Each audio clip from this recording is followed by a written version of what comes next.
see clearly it's you I'm looking for all of my days. So a smile, I know I'll feel this loneliness no more all of my days.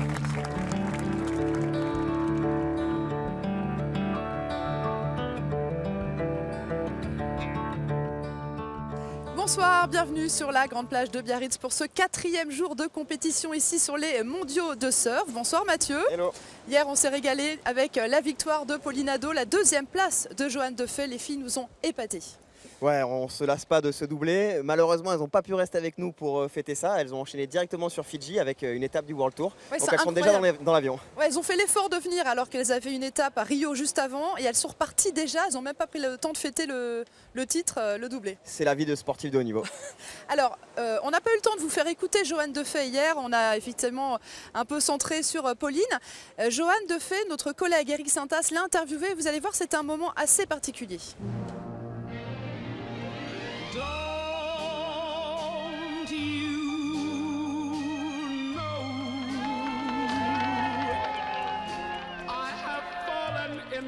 With you for the rest of my whole life through. Don't you know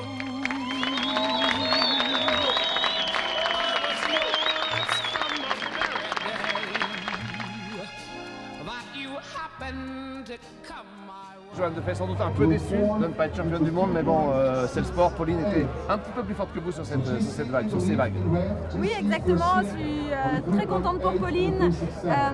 Je suis pas déçue. Je suis très contente d'être 2e aussi. Je suis très contente d'avoir fait le boulot pour l'équipe de France et j'espère qu'on sera la championne du monde par équipe. Et voilà, bravo à Pauline. Alors la vie du surf fait que vous allez repartir prendre l'avion aujourd'hui pour repartir au Fidji. Le duel avec Tyler Wright va recommencer pour le championnat du monde, enfin pour le circuit pro. Vous n'arrêtez pas. Oui, c'est vrai que ça a été beaucoup d'enchaînements ces temps-ci. Voilà, le week-end à Biarritz, 2 jours après à Fidji et j'espère que la compétition va bien se passer. On arrive, normalement les vagues sont plutôt petites donc on va avoir un petit temps d'adaptation, je pense que c'est pas mal.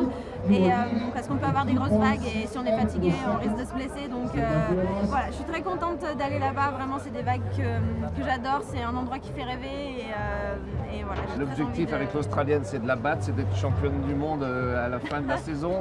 C'est quoi dans ta tête ce que tu voudrais? Je pense que viser le titre de championne du monde, c'est à la fin de la saison, c'est un peu, c'est trop pour cette année. Voilà, mais faire top 5, je suis dans le top 5 pour l'instant, mon objectif est là, j'ai envie de faire d'autres résultats, j'ai envie de gagner d'autres étapes, j'ai envie d'être beaucoup plus régulière, d'être toujours dans les quarts de finale, etc. Et voilà, je pense qu'il ne faut pas brûler les étapes et peut-être qu'un jour mon objectif ça sera réellement d'être championne du monde, mais voilà, il ne faut pas brûler les étapes. Qu'est-ce que tu leur dis à tes supporters de La Réunion, tes fans? Je veux leur dire un grand merci de m'envoyer des messages tout le temps. Pardon. Ils te suivent, ils te lâchent pas, ça te fait plaisir Johanne de les savoir derrière toi? Désolée. C'est pas grave.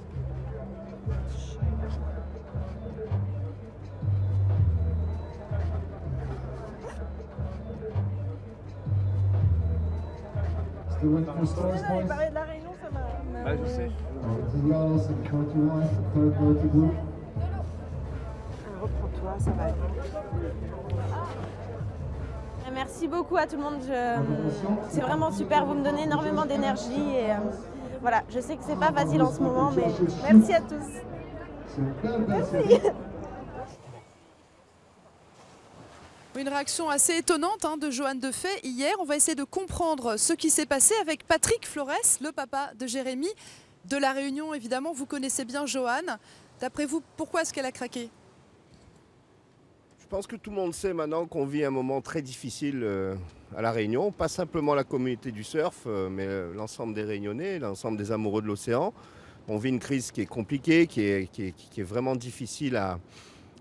Moi-même, je me suis impliqué politiquement dedans, donc je sais pourquoi. C'est le problème des requins et puis évidemment des accidents mortels beaucoup trop nombreux.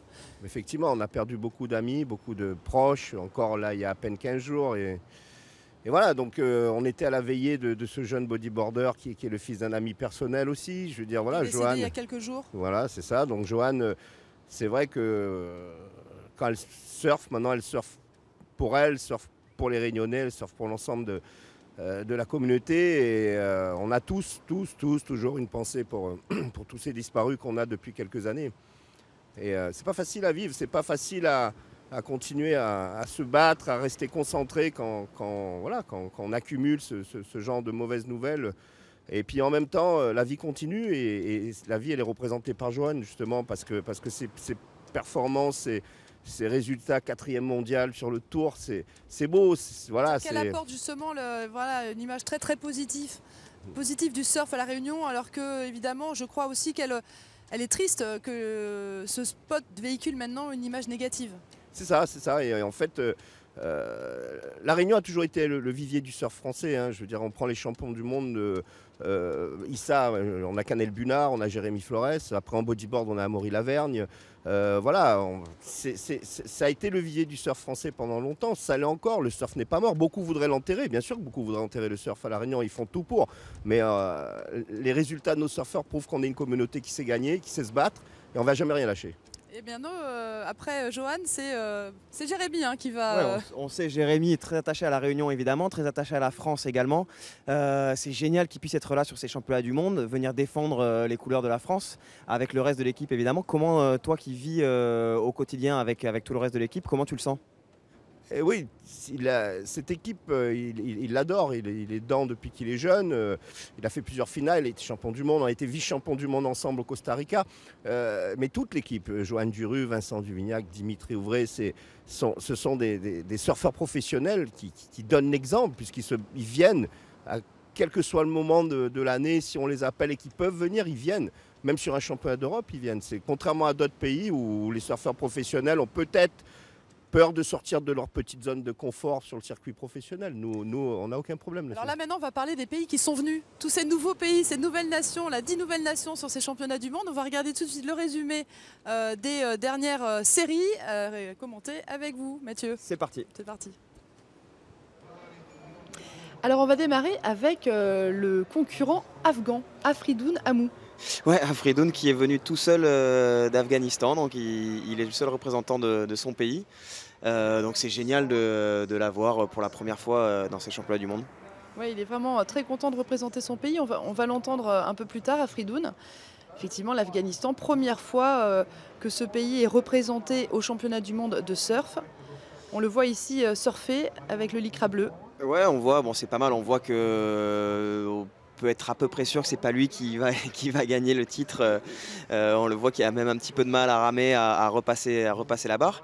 Mais voilà, il est là et il a envie de donner le meilleur de lui-même pour représenter son pays. Lui se fait plaisir et puis ça nous fait plaisir aussi parce que finalement, c'est comme nous disait le président de la Fédération internationale, égalitaire le surf. Exactement, et puis le surf est désormais un sport olympique et c'est l'esprit même de l'olympisme, c'est que l'important c'est de participer, exactement. Donc on est super content d'avoir un représentant afghan et qu'il soit à Biarritz parmi nous.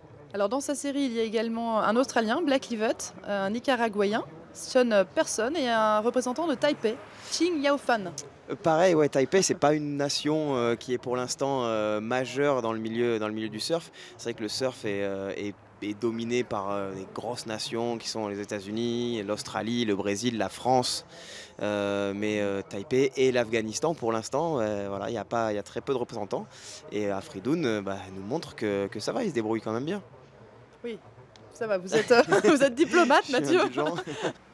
Oui, mais il va quand même terminer bon dernier de sa série, l'Afghan, avec un total de 3,54. On aura quand même le plaisir de le retrouver en repêchage. Oui, c'est la beauté de la compétition, c'est que tous les compétiteurs peuvent avoir au moins 2 tours. Donc il ne sera pas venu pour rien, ça c'est sûr. Et on va le retrouver sur la plage au micro d'Anne-Fleur Marxer. Il y a beaucoup de surfeurs en Afghanistan ? Ah, il y en a des milliers, des millions. Non, sérieusement, je ne sais pas. Mais j'espère qu'avec cette performance, j'espère qu'il va y avoir d'autres surfeurs afghans et des championnats d'Afghanistan. Et puis, j'espère qu'il y en aura encore plus. C'est quoi la symbolique de venir ici, de représenter l'Afghanistan aux mondiaux? Avant toute chose, c'est fun. J'adore le surf, c'est ma passion. Donc c'est génial de pouvoir participer. Ensuite, j'espère que je vais pouvoir faire office d'ambassadeur de l'Afghanistan. Comme ça, les gens vont pouvoir se rendre compte que l'Afghanistan est autre chose que ce qu'on voit dans les news. Et cette planche alors, elle est bien? C'est la meilleure planche du monde. Est-ce que vous m'avez vu faire le R que j'ai fait à la fin? C'est un copain à moi qui est suisse, qui vit en Thaïlande, qui l'a faite. Voilà, il est excellent cet Afghan, Mathieu. Beaucoup d'humour. Ouais, beaucoup d'humour, beaucoup d'entrain. Et voilà, le surf, c'est ça aussi. C'est génial. Rien que le fait d'être à l'eau, de participer, voilà, c'est totalement l'esprit du surf.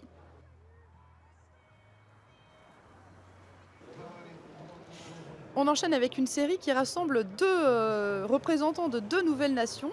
Le chinois Zhao Yuan Hong, avec le lycra bleu, je vais y arriver. Et le sénégalais Tierno Sambé, avec le lycra jaune. Le voici. Ouais, Tierno qui a un style un peu particulier, mais qui exploite super bien cette première droite, avec pas mal de rollers, pas mal de snaps. Bon, là, on a en rouge le japonais Tanaka qui a une super gauche, donc on voit un petit peu la différence de style et de fluidité entre Tierno et Daiki. Voilà, Tierno sur une seconde vague avec un premier roller assez radical, le deuxième où il essaie de pousser un petit peu plus. Voilà, on voit les bras qui se baladent un petit peu plus, c'est un petit peu moins fluide, mais néanmoins ça marche puisqu'avec il y a de l'engagement et puis voilà, il va scorer deux bonnes vagues qui vont lui permettre de passer directement au round 2. Alors est-ce que la fluidité ça fait évidemment partie des critères que les juges vont prendre en compte. Après, le style, c'est subjectif. On est dans un sport qui est à jugement humain. Donc ça, c'est à l'appréciation de chacun des juges. Mais en gros, les critères, ça va être évidemment la taille de la vague. Ça va être la qualité des figures qui va être réalisée.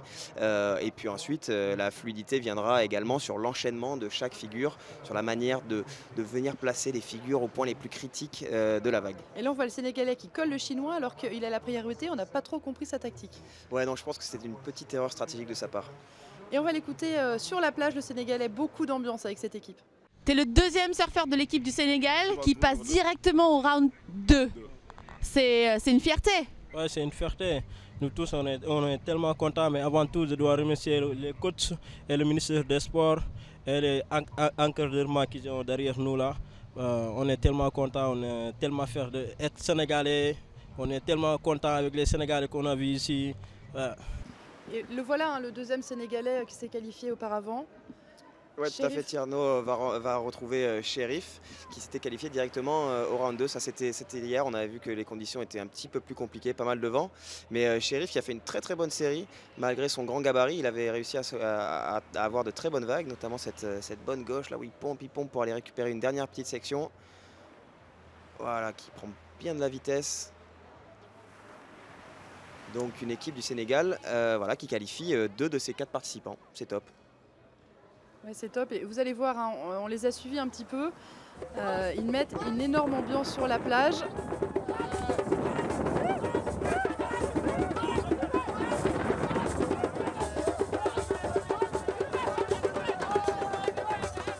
Et donc, regardez, on les a suivis un petit peu dans leur vie en dehors de la plage, ici à Biarritz. Les Sénégalais, ils sont logés chez une habitante de Biarritz, sénégalaise également. Ouais, et ils ont décidé de ne pas être à l'hôtel, de vivre la vie. Une question de moyens aussi. Peut-être aussi, mais on voit que ça chante, ça danse, super ambiance au sein de l'équipe. Mais que c'est aussi sérieux. Voilà, il y a un débrief vidéo, photo, vidéo avec le coach. Ah, ils nous ont dit ils sont pas venus là juste pour participer. Where are the girls from Sénégal? Ouais, les filles, on l'a laissé à l'école. On a des filles au Sénégal, hein, mais on l'a laissé là-bas. Mais quand même, nous, la prochaine fois, on va amener les filles, Inch'Allah. Si Dieu le veut, la prochaine fois, on va amener les filles. Africa Force! Force! Africa Force! Avant de passer à la série du deuxième français, Vincent Duvignac, on vous a calé quelques belles images. Ouais, parce que Vincent en fait a délaissé un petit peu la compétition depuis quelques années et s'est consacré au free surf. Donc le free surf, le principe c'est de faire des belles images, de parcourir le monde pour faire des belles images. Bon là c'est des images qui sont en France, c'est vers chez lui dans les Landes entre Hossegor et Mimizan où il habite. Donc comme quoi on a de très belles vagues à la maison aussi. Mais vous allez l'entendre, il est content de revenir à la compétition pour ces mondiaux avec l'équipe de France.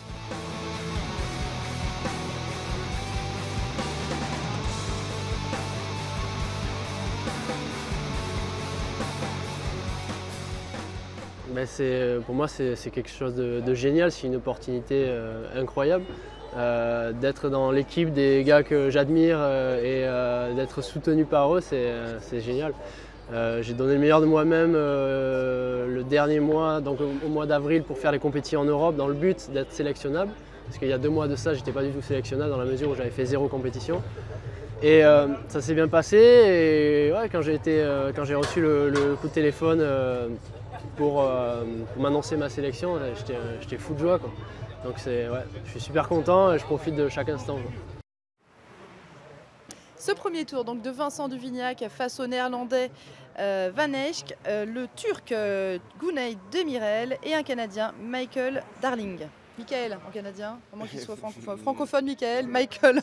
Pas sûr, ouais. Et Vincent qui attaque avec cette vague, avec cette gauche backside qu'on a vu rapidement avec un 5-17, donc qui ne sera pas comptabilisé dans ces deux meilleurs scores. Donc on rappelle que les surfeurs peuvent prendre 12 vagues maximum et les 2 meilleurs scores sont retenus à la fin pour un total sur 20. Donc il va faire mieux que 5-17. Il va faire mieux que 5-17 et ouais, on l'a entendu, donc c'est génial. Vincent c'est vraiment quelqu'un c'est un super surfeur très polyvalent. Il est capable de surfer des vagues très grosses, monstrueuses. Son talent s'exprime aussi énormément dans les vagues tubulaires, mais il arrive à très bien exploiter les petites vagues aussi, comme en témoigne ce bon résultat du premier tour. Donc ça c'est le Hollandais qui a réussi à prendre cette petite droite, essayer de l'exploiter au maximum malgré des conditions un petit peu difficiles. Alors voilà le replay, donc il est frontside, il fait un premier cutback pour revenir dans la partie la plus creuse de la vague et un re-entry où il essaie de faire déraper ses dérives. Et Vincent Duvignac, il a 29 ans. C'était le capitaine de l'équipe de France. Il a été champion d'Europe Open en 2009 et en 2013. Oui, s'il a délaissé la compétition, ça ne veut pas dire qu'il n'a pas eu un parcours en compétition avant. Et en équipe de France. Ouais, et en équipe de France, tout à fait honorable. Et même voilà, au niveau de l'ambiance, je pense qu'il a été choisi parce que c'est vrai que dans le classement du WQS, c'est pas le mieux classé. Il n'était pas forcément le plus pressenti pour avoir cette qualification. Pour prendre la 4e place. Pour prendre la 4e place, mais c'est quelqu'un qui a un état d'esprit qui est génial, qui va motiver toutes les troupes et qui est un surfeur exceptionnel et qui a fait des très bons résultats ici, notamment au championnat de France et à la compétition du Quicksilver Mider à Rostegui il y a quelques semaines de ça, à la Grande Plage. Donc voilà, il connaît bien ce spot, il l'appréhende très bien. Et je suis sûr qu'on va pouvoir compter sur lui. Donc voilà, Vincent qui repart, hop, qui essaye un R, mais là celui-là ne va pas passer. Donc on l'a vu prendre le maximum de vitesse. Il ne passe pas parce qu'il ne l'atterrit pas, c'est ça? La réception. Ouais, voilà, il a pas réussi à vraiment réceptionner comme il fallait. Il est resté un petit peu au-dessus de la lèvre, au-dessus de la vague. Donc il n'a pas réussi à repartir avec la vague. Donc là on a le Hollandais à nouveau. Hop, qui fait un deuxième roller backside et là pareil, il va pas réussir, la vague va s'échapper devant lui. Donc voilà, Vincent sur un premier roller, un deuxième très beau où il fait déraper ses dérives, un troisième pour revenir pomper un petit peu et voilà. Mais là ça va être c'est une bonne vague pour lui, donc voilà, c'est une vague, je crois que c'est son 5.3 qui va lui permettre d'améliorer un petit peu sa situation, même si on voit qu'il n'a pas été trop inquiété dans cette série. Il a dominé un petit peu du début à la fin et que ses autres concurrents étaient un petit peu à la traîne par rapport à ce avec qu'il a le pu Turc notamment, hein. Lui aussi il avait un Turc, donc cette nouvelle nation du surf. faire. Et on va l'entendre en interview tout à l'heure, c'est vrai qu'apparemment le Turc il était un peu perdu au début de sa série, il était même pas sûr que ce soit la bonne. Vincent nous en parlera tout à l'heure.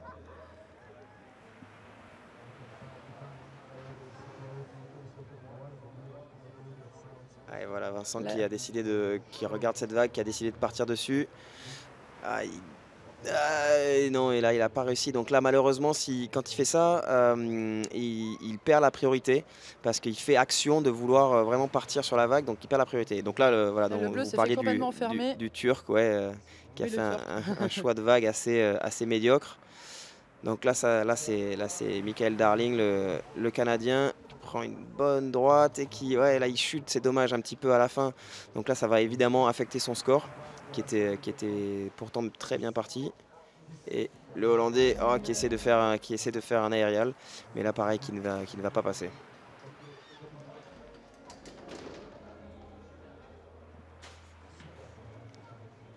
Voilà, Allez, et ça c'est Vincent. un replay d'une vague qu'on n'avait pas encore vue de Vincent. Il finit avec un joli roller avec les dérives qui dérapent. Le Turc m'a bien décontracté au tout début parce qu'il n'était pas sûr d'être dans la bonne série. Je trouvais ça rigolo, c'était chouette.